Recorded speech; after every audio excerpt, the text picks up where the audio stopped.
Hello दोस्तों, नमस्कार। दिन भर की बड़ी खबर में सबसे पहले आपको बताएंगे जहां पर भारत से दुश्मनी करने वाले मुइज्जू, बोले तो चीन के यार मुइज्जू से मिले पीएम मोदी जी। हिंद महासागर में भारत की चिंता समझेगा क्या मालदीव? सबसे पहले आपको बताएंगे, साथ ही साथ आपको बताएंगे यूएई में पीएम मोदी का जोरदार स्वागत, मोदी मोदी। और दोस्तों, अब की बार मोदी सरकार जैसे लगे नारे। जी हाँ, विदेशों में देखने को मिला मोदी जी का रंग। साथ ही साथ बड़ी खबर बताएंगे जहां पर दुबई में हो गई पाकिस्तान की इंटरनेशनल बेइज्जती, लापता हो गए पाकिस्तान के प्रधानमंत्री अनवारुल हक काकर। जी हां दोस्तों, फिर क्या हुआ? साथ ही साथ आपको बताएंगे जहां चीन ने कब्जाई भूटान की पहले से ज्यादा जमीन, सीमा वार्ता के बीच ही दिखा दिया असली रंग। और दोस्तों बताएंगे जहां पर बदल गई इन राज्य की विधानसभा चुनाव के मतगणना की तारीख, 3 के बदले अब इतने दिसंबर को आएंगे नतीजे। जी हाँ, एक से एक बड़ी खबर बताएंगे, बनेगा वीडियो का अंत तक। लेकिन खबरों में आगे बढ़ने से पहले अगर आप भी अपने भारत देश का दिल से समर्थन करते हैं तो इस वीडियो का भी कर दीजिए लाइक, चैनल कर दीजिए सब्सक्राइब, बेल आइकन दबाइए, साथ ही कमेंट बॉक्स में लिख दीजिएगा जय हिंद। जी हाँ दोस्तों, चलते हैं पहली और सबसे बड़ी खबर की तरफ, जहां चीन के यार मुइज्जू से मिले प्रधानमंत्री नरेंद्र मोदी जी। कितना अहम है ये बैठक, कितना अहम है ये मीटिंग, बता दें। प्रधानमंत्री नरेंद्र मोदी जी ने दुबई में आयोजित COP28 शिखर सम्मेलन से इतर मालदीव के राष्ट्रपति मोहम्मद मुइज्जू से मुलाकात की है। मुइज्जू को चीन समर्थक नेता माना जाता है। उन्होंने राष्ट्रपति बनते ही मालदीव में मौजूद भारतीय सेना को देश छोड़ने का हुक्म दिया है। इतना ही नहीं, मुइज्जू ने अपनी पहली विदेश यात्रा के तौर पर कट्टर इस्लामी देश तुर्की को चुना है। ऐसे में मुइज्जू से पीएम मोदी की मुलाकात काफी अहम बताई जा रही है। मालदीव हिंद महासागर में स्थित देश है जो भारत के काफी करीब है। ऐसे में मुइज्जू के शासन काल में मालदीव में अगर चीन की मौजूदगी और ज्यादा बढ़ती है तो यह भारत के लिए चिंता की बात हो सकती है। दोस्तों, मुइज्जू से पीएम मोदी की मुलाकात पर भारतीय विदेश मंत्रालय ने भी बयान जारी किया है। विदेश मंत्रालय ने कहा है कि दुबई में COP28 शिखर सम्मेलन के इतर पीएम मोदी ने मालदीव के राष्ट्रपति मोहम्मद मुइज्जू से मुलाकात की। पीएम मोदी ने राष्ट्रपति मुइज्जू को पदभार ग्रहण करने पर बधाई दी। दोनों नेताओं ने लोगों से लोगों के बीच जुड़ाव, विकास सहयोग, आर्थिक संबंध, जलवायु परिवर्तन और खेल सहित दोनों देशों के बीच व्यापक द्विपक्षीय संबंधों की समीक्षा की। जी हाँ, यानी कि दोस्तों पीएम मोदी जी का मुइज्जू से मिलना चीन को सबसे बड़ा मैसेज गया होगा। और जिनपिंग की तो वाकई में हवा निकल गई होगी दोस्तों, क्योंकि जिनपिंग को पता है कि उसने जो चाल चली है मालदीव में, उससे पहले ही पीएम मोदी ने मुइज्जू से मुलाकात कर ली है। अब ऐसे में इस पर चीन का क्या रिएक्शन होता है दोस्तों, चीन कैसा प्रतिक्रिया देता है वो देखने वाली बात होगी। लेकिन मोदी है तो मुमकिन है, क्या नाम मत भूलिएगा आप लोग। साथ ही साथ इतना ही नहीं, आपको ये बता दें कि इस बार प्रधानमंत्री जी का दुबई में स्वागत देखने लायक था। जी हाँ दोस्तों, मोदी मोदी के नारे और अब की बार मोदी सरकार के जैसे नारे से पूरा दुबई गूंज उठा। भारत माता की जय के साथ हुआ पीएम मोदी जी का स्वागत। बता दें, प्रधानमंत्री नरेंद्र मोदी जब भी किसी देश की यात्रा पर जाते हैं तो उनका स्वागत देखने लायक होता है। हर कोई उनसे मिलने के लिए उत्साहित होता है। धरती पर जितने भी पावरफुल कंट्री हैं, उनके मुख्य लीडर के आने पर भी कभी ऐसा नहीं देखा गया है दोस्तों, जितना प्रधानमंत्री नरेंद्र मोदी जी के जाने पर, किसी भी देश में जाने पर पूरा का पूरा लहर ही मोदी जी का हो जाता है। हर कोई उनसे मिलने के लिए उत्साहित होता है। ऐसा ही कुछ गुरुवार को भी देर रात देखने को मिला। दरअसल पीएम मोदी संयुक्त राज्य अमीरात की राजधानी दुबई पहुंचे तो वहां भारतीय समुदाय के लोगों ने उनका भव्य स्वागत किया। इस मौके पर जोर जोर से लोगों ने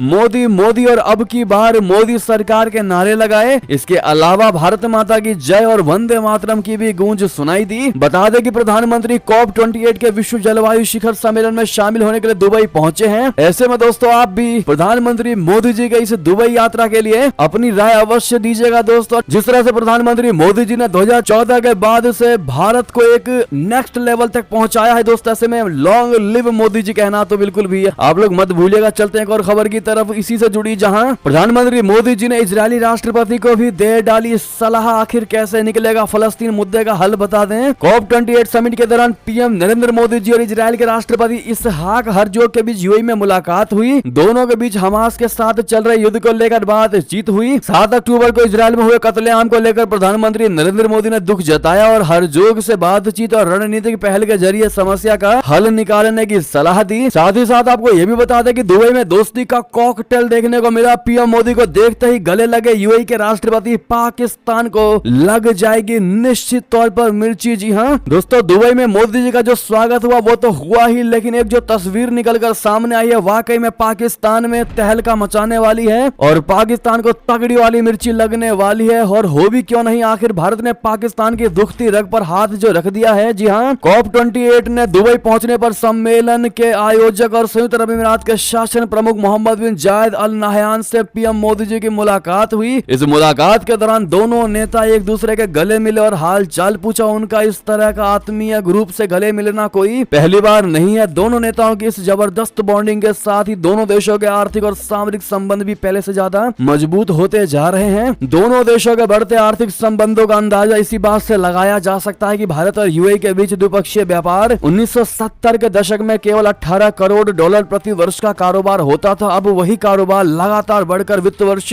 2019-20 में 60 अरब डॉलर यानी 4.55 लाख करोड़ रुपए का हो गया है। जी हाँ दोस्तों, जब पाकिस्तान के प्रधानमंत्री कहीं जाते हैं किसी भी कंट्री में, तो वहां पर उनका सूखा सूखा स्वागत किया जाता है, या यूं कह ले कि पता भी नहीं चलता कि पाकिस्तान के प्रधानमंत्री दूसरे कंट्री पहुंच चुके हैं। ऐसी कोई फोटोज भी नहीं आती दोस्तों स्वागत वाली। लेकिन पीएम मोदी जी जहां भी जाते हैं उनका ना ही सिर्फ स्वागत किया जाता है उनके मुख्य लीडर के द्वारा, बल्कि दोस्तों उस देश में मोदी के गुण गाए जाते हैं। इसी बात से अंदाजा लगाया जा सकता है कि आज भारत किस लेवल तक पहुंच चुका है। और इसका सबसे बड़ा क्रेडिट आप किसको देना चाहेंगे दोस्तों, कमेंट में लिखकर अवश्य बताइएगा। साथ ही साथ आपको यह बता दें कि विश्व जलवायु कार्रवाई शिखर सम्मेलन में हिस्सा लेने के बाद भारत रवाना हो चुके थे प्रधानमंत्री नरेंद्र मोदी जी। अब ऐसे में दोस्तों एक और सबसे बड़ी खबर आपको बता दें, जहां दुबई में हो गई पाकिस्तान की इंटरनेशनल बेइज्जती, अंतरराष्ट्रीय बेइज्जती, लापता हो गए पाकिस्तानी पीएम अनवरुल हक काकर। जी हाँ, दुबई में हो रही क्लाइमेट समिट में पाकिस्तान के वजीर आजम लापता हो गए हैं। इस खबर को देख सुनकर पाकिस्तान में हंगामा मच गया। दुबई में चल रहे क्लाइमेट समिट में 160 देशों के नेता है, वहां प्रधानमंत्री मोदी जी समेत कई बड़े बड़े लीडर्स की मौजूदगी की पिक्चर आई, लेकिन सारी तस्वीरें छानने के बाद भी पाकिस्तान के प्रधानमंत्री दिखाई नहीं दे रहे। अब खुद पाकिस्तान के लोग मदद की गुहार लगा रहे हैं कि कोई उनके गुमशुदा प्रधानमंत्री की तलाश में मदद करेगा। क्लाइमेट समिट में 160 देशों के नेता पहुंचे हैं, वहां पर वर्ल्ड लीडर्स की पहली लाइन में पीएम मोदी रहे और सबसे आखिरी लाइन में एक कोने में पाकिस्तान के वजीर आजम दिखाई दिए। पाकिस्तान के कार्यवाहक प्रधानमंत्री अनवरुल हक काकर को एक मुस्लिम देश में हो रही वर्ल्ड लेवल की कॉन्फ्रेंस में किनारे लगा दिया गया। इसकी वजह क्या है ये खुद पाकिस्तानियों ने बताई है। जी हाँ दोस्तों, हम पाकिस्तानियों की जुबानी आपको बताते हैं। पाकिस्तान के डिफेंस मामलों के एक्सपर्ट कमर चीमा ने कहा कि हमारे वजीर आजम साहब जो है वो सुना है कि दुबई में पहुंच गए हैं। 3 दिन के दौरे पर सुनने में आ रहा है कि बहुत ज्यादा पैसा आ रहा है। अगले 1-2 महीनों में पाकिस्तान के अंदर हमारे जो प्राइम मिनिस्टर है काकर साहब वो यूएई में है और वहां पर वो हेल्प के लिए जा रहे हैं। ऐसे में पाकिस्तानियों का दिल धुआं धुआं हो चुका है दोस्तों। दुबई से जो तस्वीरें निकलकर सामने आई उससे पाकिस्तानी एक पाकिस्तानी रोता दिखाई दे रहा है, क्योंकि प्रधानमंत्री नरेंद्र मोदी जी बिल्कुल फ्रंट पे खड़े हैं दोस्तों सारे नेताओं के बीच में, यानी कि वर्ल्ड लीडर्स की पहली लाइन में पीएम मोदी जी खड़े रहे, लेकिन सबसे आखिरी लाइन में एक कोने में पाकिस्तान के वजीर आजम दिखाई दिए, या यूं कह ले गौर से ना देखे तो दिखाई भी नहीं देंगे। और इसी बात का पाकिस्तानियों में गम है और लगातार अपने ही प्रधानमंत्री को वो लोग कोस रहे हैं। जी हाँ दोस्तों, आखिर पाकिस्तान ने अपनी ऐसी स्थिति किसी और ने नहीं बल्कि दोस्तों खुद उन्होंने ही की है। मानते हैं कि नहीं आप लोग इस बात को बताइएगा जरूर। एक और खबर की बात करें, लेकिन उससे पहले दोस्तों प्लीज वीडियो को लाइक कर दीजिएगा, सामने लाइक का बटन होगा। बात करें खबर की, जहां चीन ने कब्जाई भूटान की पहले से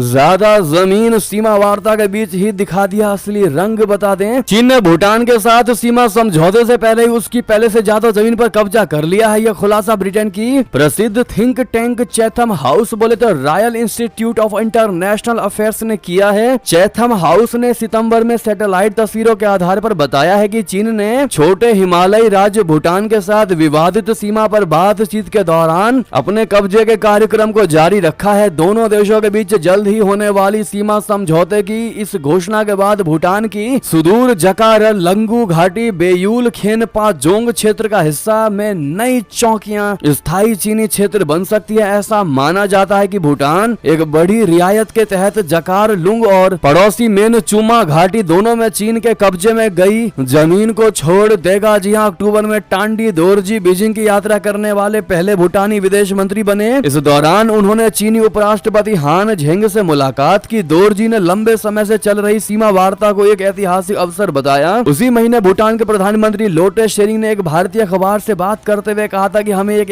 रेखा खींचते हुए देखने की उम्मीद है। इस तरफ भूटान और उस तरफ चीन। इस बीच भूटान में नई सरकार की नियुक्ति के लिए चुनाव भी होने वाले हैं। इन चुनावों में चीन का मुद्दा अहम रहने वाला है। ऐसे में दोस्तों भारत की सबसे बड़ी मुसीबत, सबसे बड़ी बड़ी चिंता बन सकता है ये मुद्दा, क्योंकि भूटान लंबे समय से चीन और भारत के बीच एक बफर जोन के तौर पर काम करता रहा है। इस पर दोस्तों आपकी क्या निजी राय होगी बताइएगा जरूर। चलते हैं एक और बड़ी खबर की तरफ, जहां अमेरिकी गुरुद्वारा प्रबंधन ने भारतीय राजदूत तरणजीत सिंह सिंधु से मांगी माफी। खालिस्तानियों ने की थी बदसलूकी, बता दें अमेरिका में लॉन्ग आइलैंड गुरुद्वारा प्रबंधन ने भारतीय राजदूत तरणजीत सिंह संधू के सप्ताहांत दौरे के दौरान कुछ खालिस्तानी समर्थकों द्वारा किए गए अभद्र व्यवहार के लिए उनसे माफी मांगी है। न्यूयॉर्क में लॉन्ग आइलैंड हिक्सविले स्थित गुरुद्वारा गुरु नानक दरबार की प्रबंधन समिति ने 29 नवंबर को राजदूत को लिखे एक पत्र में कहा कि किसी भी असुविधा के लिए हम माफी मांगते हैं और आपके अगले दौरे पर एक सहज अनुभव सुनिश्चित करने का वादा करते हैं। न्यूयॉर्क में भारत के महावाणिज्य दूत रणधीर जायसवाल के साथ संधू ने रविवार 26 नवंबर को लॉन्ग आइलैंड गुरुद्वारे का दौरा किया था। गुरुद्वारा प्रबंधन समिति ने अपने पत्र में कहा, यह खेद की बात है कि आपके दौरे के दौरान एक घटना घटी। हम लॉन्ग आइलैंड हिक्सविले स्थित गुरुद्वारे गुरु नानक दरबार का प्रबंधन संगत और आदरणीय ज्ञानी गुरु बख्श सिंह गुलशन जी ऐसी घटनाओं की कड़ी निंदा करते हैं। साथ ही साथ दोस्तों अगली खबर आपको बता दे, जहां पर खुद दूसरे देश में घुसकर मारता है अमेरिका, लेकिन आखिर क्यों? पन्नू के मामले में अमेरिका अपना रहा है भारत को लेकर दोहरा रवैया। बता दे खालिस्तानी आतंकी गुरपतवंत सिंह पन्नू के मर्डर की साजिश का मामला नए स्तर पर पहुंच गया है। न्यूयॉर्क की जिला अदालत में इस मामले को लेकर अमेरिका के जस्टिस डिपार्टमेंट ने चार्जशीट दायर की है। इस चार्जशीट में हत्या के षड्यंत्र को लेकर बहुत सारी खास बातें बताई गई हैं। जैसे इस चार्जशीट में हत्या की कोशिश में शामिल लोगों का जिक्र किया गया है। इसमें एक नाम निखिल गुप्ता का जिक्र है। निखिल गुप्ता पर हत्या के षड्यंत्र में शामिल होने का आरोप है। निखिल गुप्ता को फिलहाल चेक रिपब्लिक में गिरफ्तार किया जा चुका है। चार्जशीट में भारत सरकार के एक कर्मचारी का भी जिक्र है, हालांकि उसका नाम नहीं बताया गया है। दावा है कि इस कर्मचारी ने ही निखिल गुप्ता को खालिस्तानी आतंकी गुरपतवंत सिंह पन्नू को मारने का इंतजाम करने के लिए कहा था और इसी ने पन्नू से जुड़ी सारी जानकारियां दी थी। अब ऐसे में दोस्तों आपके मन में ये सवाल जरूर उठा होगा कि क्या अमेरिका और भारत के रिश्ते बिगड़ जाएंगे? तो आपको बता दें कि पन्नू के मामले में अभी तक ना ही अमेरिका ने भारत सरकार पर कोई तीखी टिप्पणी की है, ना ही भारत ने इस मामले को लेकर अमेरिका से सख्त लहजे में बात की है। दोनों के दोनों आपस में रिश्ते बनाने में जुटे हुए हैं और दोनों इस मामले को भी सुलझाने की कोशिश में लगे हैं, लेकिन भारत अमेरिका आपस में बिल्कुल भी तीखे बयानबाजी से दूर हटते दिखाई दे रहे हैं, क्योंकि अमेरिका को पता है कि इतने मेहनत से उसने भारत के साथ रिश्ता जोड़ा है और अगर उसने भारत के साथ बदसलूकी की, भारत को कुछ खरी खोटी सुनाने की कोशिश की, तो उसका सारा किया कराया पे पानी फिर जाएगा। अगली खबर की बात करें जहां इसी से जुड़ी पन्नू मामले में भारत के खिलाफ जो केस लड़ेगा वो वकील दोस्तों ऐसा वकील है जिसने हाई प्रोफाइल मामले में भी अमेरिकी सरकार को पहले दिला चुका है जीत। जी हाँ, और अब वो पन्नू वाले मामले में भारत के खिलाफ केस लड़ेगा और उस वकील का नाम है डेमियन विलियम जो 43 साल का है। दोस्तों अगली खबर की बात करें जहां पर खबर ये भी आ रही है कि बाइडेन ने प्रधानमंत्री मोदी के सामने पन्नू की हत्या की कथित साजिश का मुद्दा उठाया था। जी हाँ दोस्तों, ये सबसे बड़ी और एक्सक्लूसिव जानकारी हम आपको दे रहे हैं कि जो बाइडेन ने पीएम मोदी जी के सामने पन्नू की हत्या की साजिश का मुद्दा उठाया था। रिपोर्ट में सबसे बड़ा खुलासा हुआ है, आज तक की खबर है। एक अमेरिकी अधिकारी का दावा है कि अमेरिकी राष्ट्रपति बाइडेन सितंबर में जब G20 समिट में हिस्सा लेने के लिए दिल्ली आए थे तब उन्होंने प्रधानमंत्री नरेंद्र मोदी के सामने इस मुद्दे को उठाया था। दोस्तों अगली खबर की बात करें जहां पर बीएसएफ के 59वें स्थापना दिवस पर बोले अमित शाह जी, कहा सीमाएं सुरक्षित नहीं होने पर कोई भी देश समृद्ध नहीं हो सकता। बता दें सीमा सुरक्षा बल के 59वें स्थापना दिवस के अवसर पर केंद्रीय गृह मंत्री अमित शाह जी ने शुक्रवार को देश के विकास में सीमा सुरक्षा की महत्वपूर्ण भूमिका पर जोर दिया। अमित शाह ने कहा कि अगर किसी देश की सीमाएं सुरक्षित नहीं है तो वो कभी भी विकसित और समृद्ध नहीं हो सकती। उन्होंने कहा कि प्रधानमंत्री नरेंद्र मोदी की सरकार ने देश को चंद्रमा पर पहुंचाया है, G20 सम्मेलन के साथ पूरे विश्व में देश की ध्वजा फहराई है और अर्थव्यवस्था को 11वें स्थान से दुनिया में 5वें स्थान पर पहुंचाया है। ये सब सीमाओं की सुरक्षा में तैनात हमारे बीएसएफ जैसे बलों के कारण संभव हो पाया है। अमित शाह ने कहा कि बीएसएफ के 59वें स्थापना दिवस पर मैं बीएसएफ के सभी जवानों और उनके परिवारों को शुभकामनाएं देता हूं। पूरे देश को हमारे जवानों पर गर्व है। गृह मंत्री ने कहा कि नरेंद्र मोदी सरकार ने केंद्र की सत्ता में आने के बाद से पिछले 9 वर्षों में भारत पाकिस्तान और भारत बांग्लादेशी सीमाओं के लगभग 560 किलोमीटर हिस्से में बाढ़ लगाई है और अंतरालों को पाट दिया है। उन्होंने कहा कि भारत के पश्चिमी और पूर्वी मोर्चे पर इन दोनों सीमाओं पर केवल 60 किलोमीटर क्षेत्र में कुल कुछ छोटे छोटे हिस्से ही बचे हैं जिन्हें पाटा जा रहा है। जी हाँ दोस्तों, बहरहाल बीएसएफ के 59वें स्थापना दिवस पर आप भी बीएसएफ को बधाई जरूर दीजिएगा दोस्तों। दोस्तों अगली खबर की बात करें, जहां कंगाल पाकिस्तान पर लद रहा कर्ज का पहाड़, IMF की चेतावनी ने आवाम को डराया। जी हां, पाकिस्तान पर कर्ज का पहाड़ लगातार बढ़ता ही जा रहा है। इस बीच पाकिस्तान को डिफॉल्ट होने से बचाने वाली संस्था बोले तो IMF ने कर्ज को लेकर पाकिस्तान को चेतावनी दे दी है। IMF ने अनुमान लगाया है कि अगले साल 30 जून को समाप्त होने वाले चालू वित्तीय वर्ष के अंत तक पाकिस्तान का कर्ज बढ़कर 82 लाख करोड़ रुपए हो सकता है। IMF स्टाफ ने भी ये आकलन किया है कि कुल सार्वजनिक ऋण और देनदारियों में वृद्धि की रफ्तार जारी रहेगी। ये वित्त वर्ष 2024-25 में बढ़कर 92 लाख करोड़ रुपए हो सकती है। साथ ही साथ एक और खबर आपको बता दें, जहां नेपाल के प्रधानमंत्री को करनी थी दुबई की यात्रा, 31 यात्रियों को छोड़ समय से पहले उड़ गया विमान। बता दें, नेपाल के प्रधानमंत्री पुष्प कमल दहल प्रचंड के लिए दुबई जाने वाली नेपाल एयरलाइंस की फ्लाइट ने समय से पहले उड़ान भर दी, जिस वजह से 31 यात्री दुबई नहीं जा पाए और काठमांडू के त्रिभुवन अंतर्राष्ट्रीय हवाई अड्डे पर फंसे रह गए। काठमांडू पोस्ट की रिपोर्ट के अनुसार नेपाल एयरलाइंस की फ्लाइट ने अपने निर्धारित समय से 2 घंटे पहले उड़ान भरी थी। साथ ही साथ आपको बता दें, जहां कतर ने जर्मन राष्ट्रपति को विमान से उतरने के लिए कराया आधा घंटे इंतजार, सामने आई सबसे बड़ी वजह। बता दें, जर्मनी के राष्ट्रपति फ्रैंक वाल्टर स्टीनमियर को उस वक्त असहज स्थिति का सामना करना पड़ा जब उन्हें कतर में लैंड करने के बाद आधा घंटा विमान में ही इंतजार करना पड़ा। इसका वीडियो भी सामने आया है, जिसमें जर्मनी के राष्ट्रपति दोहा में उतरने के बाद विमान के गेट पर ही हाथ बांधकर खड़े नजर आ रहे हैं। दरअसल जर्मनी के राष्ट्रपति का स्वागत करने के लिए कतर के मंत्री समय से एयरपोर्ट नहीं पहुंचे थे। जर्मनी के मीडिया के अनुसार राष्ट्रपति स्टीनमेयर के दोहा पहुंचने के बाद कतर के विदेश मंत्री को उनका स्वागत करना था। हालांकि जर्मनी के राष्ट्रपति के दोहा पहुंचने के बाद भी कतर के विदेश मंत्री समय से एयरपोर्ट नहीं पहुंचे, जिसके चलते करीब आधा घंटे तक जर्मनी राष्ट्रपति को विमान में ही इंतजार करना पड़ा। हालांकि जर्मनी के राष्ट्रपति की कतर के शेख तमीम बिन हमाद अल थानी से समय से ही मुलाकात हुई। साथ ही साथ अगली खबर आपको बता दें, जहां हिंद महासागर में रूसी युद्धपोतों ने क्यों जमाया डेरा, पुतिन को होगी मोदी सरकार की मदद की दरकार। बता दें, रशिया ने पिछले कुछ महीनों से हिंद महासागर में अपनी मौजूदगी को बढ़ा दिया है। हाल में ही रूसी नौसेना का प्रशांत बेड़ा भारत दौरे पर पहुंचा था। इस बेड़े ने भारतीय नौसेना के साथ बंगाल की खाड़ी में युद्धाभ्यास भी किया था। इस महीने की शुरुआत में पिछले 5 दशकों में पहली बार रूसी युद्धपोत बांग्लादेश पहुंचे थे। जिसके अलावा रशिया ने म्यांमार की नौसेना के साथ भी युद्धाभ्यास कर नया इतिहास रच दिया। ऐसे में सवाल उठता है कि रूसी राष्ट्रपति व्लादिमीर पुतिन यूक्रेन युद्ध के बीच हिंद महासागर पर नजर क्यों गड़ाए बैठे हैं। सवाल ये भी है कि क्या भारत हिंद महासागर में अमेरिका के खिलाफ रशिया का साथ देगा। बहरहाल दोस्तों, आप लोग जवाब देंगे इस सवाल का, बताइएगा जरूर। अगली खबर बता दें, जहां क्या भारतीय नौसेना की बढ़ती ताकत से घबराया चीन, बोला हमारी भारत से दुश्मनी नहीं। जी हां, समंदर में चीन की बढ़ती ताकत को रोकने के लिए भारत के काउंटर प्लान से अब उसकी घबराहट सामने आने लगी है। चीन के मुखपत्र ग्लोबल टाइम्स में सेना के वरिष्ठ अधिकारी को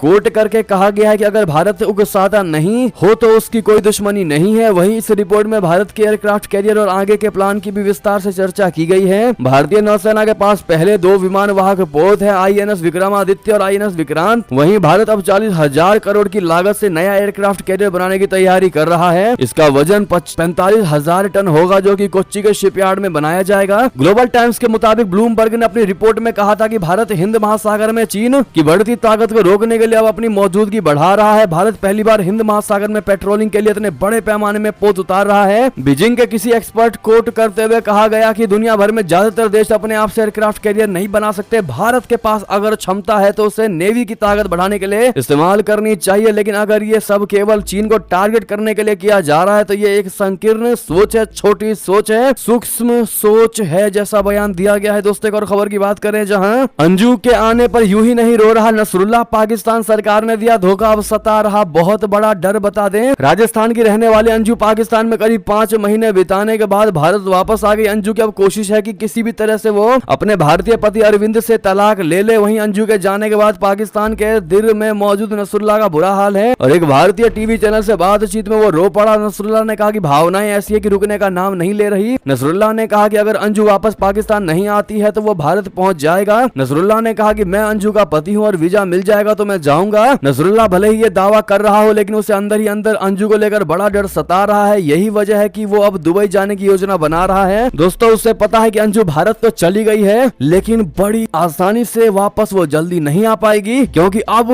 होगा असली खेला और अब होगी कानूनी कार्रवाई। देखना ये होता है दोस्तों कि आखिर होता क्या है। चलते हैं और खबर की तरफ, जहां बेंगलुरु के 15 स्कूलों को मिली बम से उड़ाने की धमकी, ईमेल के जरिए भेजा दहलाने वाला मैसेज। बता दें, कर्नाटक के बेंगलुरु में करीब 15 स्कूलों को बम से उड़ा देने की धमकी मिली है। यह मैसेज सभी स्कूलों को ईमेल के जरिए भेजा गया है। फिलहाल स्थानीय पुलिस मामले की जांच और कार्रवाई में जुट गई है। बम की धमकी मिलने के बाद पेरेंट्स में अफरा तफरी का माहौल बन गया है और स्कूलों पर काफी भीड़ मच गई। स्थानीय पुलिस सिचुएशन को कंट्रोल करने में लगी हुई है। जी हाँ दोस्तों, साथ ही साथ अगली खबर बता दें, जहां बदल गई मिजोरम विधानसभा चुनाव के मतगणना की तारीख 4 दिसंबर को आएंगे नतीजे। बता दें, मिजोरम में हुए विधानसभा चुनाव 2023 के लिए वोटों की गिनती की तारीख बदल दी गई है। भारत के निर्वाचन आयोग ने शुक्रवार को मिजोरम विधानसभा चुनाव की मतगणना की तारीख बदलकर 4 दिसंबर कर दी। पहले मतगणना रविवार 3 दिसंबर को होनी थी। चुनाव आयोग ने कहा कि तारीख बदलने की मांग के मद्देनजर मतगणना अब 4 दिसंबर को की जाएगी। बता दें कि मिजोरम में एनजीओ कोऑर्डिनेशन कमेटी के सदस्यों ने शुक्रवार को राज्य विधानसभा चुनाव के बाद 3 दिसंबर को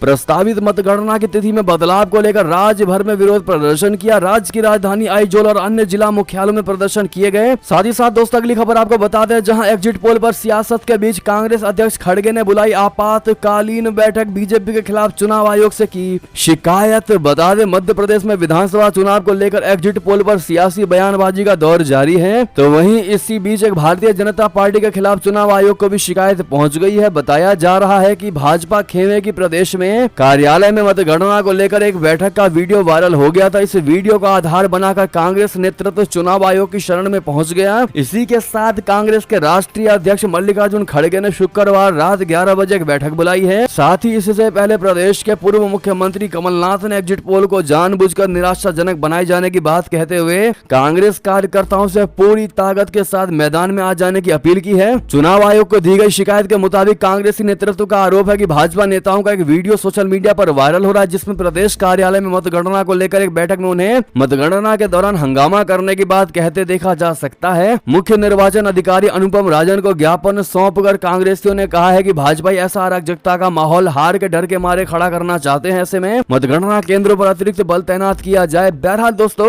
भाजपा अराजकता फैलाने का माहौल तैयार कर रहे हैं या फिर विपक्षों में ये डर का माहौल है और इसीलिए वो किसी भी बात को बढ़ाने की कोशिश कर रहे हैं। आपको क्या लगता है दोस्तों? अपनी राय अवश्य दीजिएगा। हम आपसे ये सवाल का जवाब जानना चाहते हैं। चलते हैं और खबर की तरफ, जहां राहुल गांधी के विमान को उतारने की ना इजाजत दी ना इनकार किया। कांग्रेस के आरोपों पर रक्षा मंत्रालय का बड़ा बयान। बता दें, रक्षा मंत्रालय ने कांग्रेसी नेता राहुल गांधी को ला रहे विमान को कोच्चि के नौसेना हवाई अड्डे पर उतरने की ना तो अनुमति दी थी और ना ही इससे इनकार किया गया था। एक रक्षा प्रवक्ता ने शुक्रवार को यह जानकारी दी। कांग्रेस के इस आरोप के बाद यह स्पष्टीकरण आया है कि रक्षा मंत्रालय ने शुक्रवार तड़के गांधी के विशेष विमान को नौसेना हवाई अड्डे पर उतरने की अनुमति देने से इनकार कर दिया था। रक्षा प्रवक्ता ने समाचार एजेंसी पीटीआई को बताया कि कोच्चि में स्थित आईएनएस गरुड़ वायुसेना अड्डे का शुक्रवार सुबह 9:40 पर नौसेना मुख्यालय को लगभग 10:15 बजे कन्नूर से 10:45 पर उड़ान भरने वाले एक विमान को उतारने की अनुमति देने का अनुरोध मिला था। उन्होंने कहा कि देर से किए गए अनुरोध और उड़ान के प्रस्थान से पहले समय की कमी के कारण इसके लिए मंजूरी की प्रक्रिया ना की जा सकी। जी हाँ, अगली खबर आपको बता दें, जहां पर विधानसभा में अखिलेश यादव ने योगी सरकार से पूछे सवाल। कहा, आप लड़कियों को पीटेंगे, उनको लाठी पड़वाएंगे। बता दें, दरअसल यूपी विधानसभा के शीतकालीन सत्र के आखिरी दिन शुक्रवार को एक बार फिर से समाजवादी पार्टी के राष्ट्रीय अध्यक्ष और पूर्व मुख्यमंत्री अखिलेश यादव ने योगी सरकार पर निशाना साधा। सपा मुखिया ने विधानसभा में नारी वंदन का जिक्र करते हुए योगी सरकार से प्रदेश की लड़कियों की सुरक्षा को लेकर सवाल किया। सपा मुखिया अखिलेश यादव ने विधानसभा में कहा कि ये जो 69,000 शिक्षक भर्ती का सवाल है, क्या नेता सदन यही आपका नारी वंदन है? आप लड़कियों को पीटेंगे, अपमानित करेंगे, उनको लाठी पड़वाएंगे, आपको बेटियों को पहने बहनों को बुलाकर बात करनी चाहिए थी, क्या नाराजगी है? इसके साथ ही अखिलेश यादव ने जातीय जनगणना पर बोलते हुए कहा कि पूरा देश चाहता है कि जातीय जनगणना हो, अंत तो गतवा ये बीजेपी के लोग भी जातीय जनगणना में खड़े हो जाएंगे। देखिएगा, ये समय आएगा कि बीजेपी के लोग भी कहेंगे कि जातीय जनगणना होनी चाहिए। ऐसे में दोस्तों, इस पर आपकी क्या राय होगी बताइएगा जरूर। ऐसे में सीएम योगी जी ने भी विधानसभा में शेर पढ़ा दोस्तों और कहा कि बड़ा हसीन है उनकी जुबान का जादू, लगा के आग बहारों की बात करते हैं। जिन्होंने रात में बेखौफ बस्तियां लूटी, वो वही नसीब के मारों की बात करते हैं। जी हाँ, ऐसा शेर पढ़ा है दोस्तों। आखिर किसके लिए पढ़ा है ये शेर? आप लोग जवाब देना चाहेंगे तो बताइएगा जरूर। बहरहाल ये भी कि सारी बड़ी खबरें आपको हमारी खबर कैसी लगी, आशा करता हूँ बहुत अच्छी लगी होगी। अगर थोड़ी भी अच्छी लगे तो इस वीडियो को दोस्तों में, भाइयों में, साथियों में, रिश्तेदारों में शेयर अवश्य कर दीजिएगा और अभी कर दीजिए इस वीडियो को लाइक, चैनल कर दीजिए सब्सक्राइब, बेल आइकन दबाइए, साथ ही कमेंट बॉक्स में लिख दीजिएगा जय हिंद जय भारत। और यहाँ तक बने रहने के लिए आप सभी का बहुत बहुत धन्यवाद।